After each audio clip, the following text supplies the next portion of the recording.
Happy Sunday, everybody. It's Sully from Have Cheetah Will View, and I am riding this solo. I keep looking over there. Maybe the cheater will dash in for this review, but he's not. So this is going to be the first of a series of exclusive reviews to the channel. Um, a lot of my reviews have gone both here and on the blog, but I thought, well, you know what? I'm just going to do some just movies, just and TV shows just for here, and see if I can hone my skills at becoming a video reviewer as well. Uh, Reviewing by video is harder than it appears to be, and so I thought I'd give my hand at it and see if I can come on better at it. So for the first movie we're going to talk about, it's going to be from a collection of four westerns I got a few months ago from Big Lots. It's a Universal collection, and the movie we're going to be talking about today is going to be a movie called War Arrow, which was released in 1954 and starred Jeff Chandler, Maureen O'Hara, John McIntyre, Silverheels, Tonto from The Lone Ranger, and Suzanne Ball and Dennis Weaver. Dennis Weaver played an Indian in this. Movie came out in 1954, and it's based on a true story about the Black Seminole Scouts. The Seminole Scouts, or Black Seminole Scouts, which formed in Florida in the 18 between 18 about the 1850s, and then when runaway slaves would go down to Florida to hide in the Everglades, and they mixed with the tribes down there, and that's why they were called Black Seminoles. Uh, they were also hired by the U.S. government to help in the Indian Wars, and they served with distinction from 1870 to 2000 for till 1914, the era of World War One, when they were disbanded. Um, it's an interesting backstory about them, and you can look about the stories and see how they were formed and the actions they fought in. But this story is based on that, though the Seminoles that are used in the movie were just straight Americans.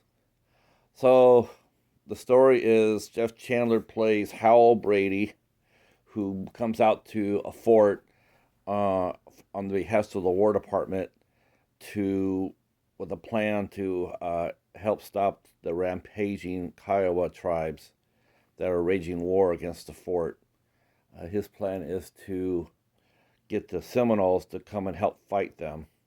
Um, the fort commander, who's played by John McIntyre, doesn't have any faith in this plan, and nor Hal Brady, even though Brady is a Medal of Honor winner, as stated in the movie. Um, but Hal persists, or and he manages to talk the Seminoles into becoming fighters for the U.S. Uh, by promising them food, weapons, and land, which we know never really would happen, right? Uh, well, anyway, that's what was promised. Uh, they the tribe gives Brady about 50 men to fight with, and they're really good shots, and they're very loyal people, and they fight hard. And so there's several different encounters with the various tribes where they beat off the raiders and whatnot. And of course, there's a love story. Um, as Maria O'Hara plays Eleanor Corwin, whose husband has disappeared and is presumed dead. It isn't until about halfway through the movie that we find out that he actually is not dead, that he deserted, and he is leading the rampaging Kiowa Indians along with Jay Silverheels as chief, and they plan on attacking the fort. Of course, the romance is a little bumpy, and having a young, impulsive Indian a native who's been schooled in American schools, also into the mix. That's Ava, Ava is played by Suzanne Ball, and she has her eyes on Brady, while Pino, who's played by Dennis Weaver, has eyes on her. Um, it's this movie's actually pretty good. It's actually for it's standard run of the mill western from the day. Um, is there anything spectacularly different about it that makes it stand out? No, not really. I mean, the acting's solid. The story's pretty laid out. There's a lot of little flares where different little raids by the Kiowa, and they beat them off, and they show them training and whatnot. Uh, but it's not too bad. Um, the reason I picked this movie is not so much the movie itself, but uh, this movie is really marked by a lot of tragedy. Actually, uh, Suzanne Ball, who played Avis, she was like 19. No, she was 20 when no, she was 19 when she filmed this movie. She was 20 years old when it was released, and she was dead the next year. She died in 1955. She was only 21 years old, and she died of cancer. She had tumors. She developed tumors in her legs, and she died. She was only 21 years old. She married Jared Long from the Big Valley, who played Jared Barkley. So she was married to him when she passed. Jeff Chandler died in 1961 after playing baseball while filming his movie Merle's Marauders. He was playing baseball, was injured, and he hurt his disc. When they went inside to fix it, they nicked an artery, and he went through surgery. He had to have 55 pints of blood for the first surgery. When complications set in, he went in for another 37 pints of blood before he passed away. Um, Very sad to see. As I like mentioned, Dennis Weaver, he went on to become Chester in Gunsmoke, and of course, McLeod.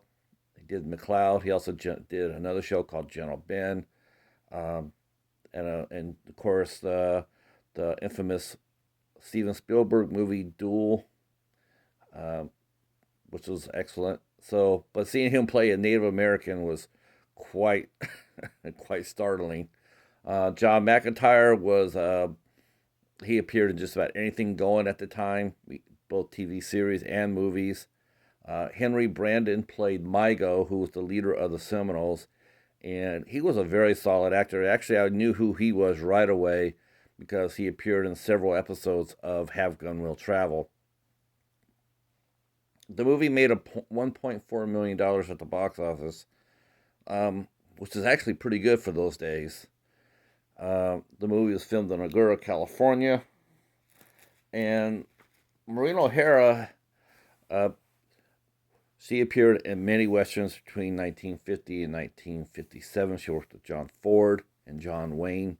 She also did McClintock with John Wayne, which was a lot of fun. That was a fun movie. She also won an Oscar, honorary Oscar in 2014. She's the second woman to win an honorary Oscar without actually being nominated for any category. And which really was quite surprising when I read that, because I thought for sure she had been nominated several times before that, but no, she never been nominated for an Oscar. The other person who got the first one was none other than Myrna Loy, who I absolutely adore. Um, so she's in very good company there.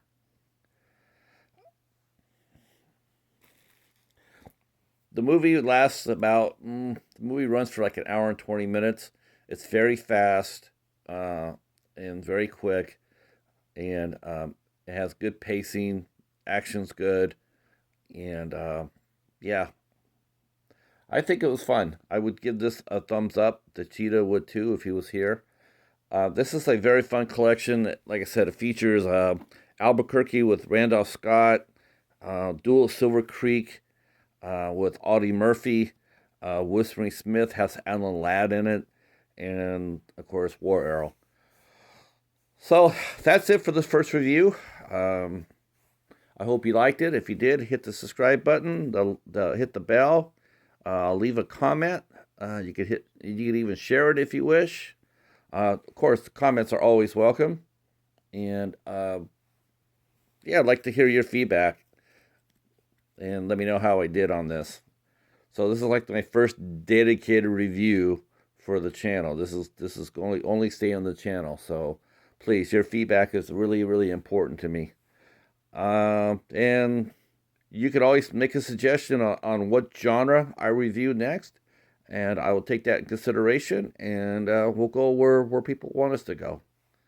All right. Well, thanks for watching, and we will see you soon. On behalf of Paladin the Cheetah, peace.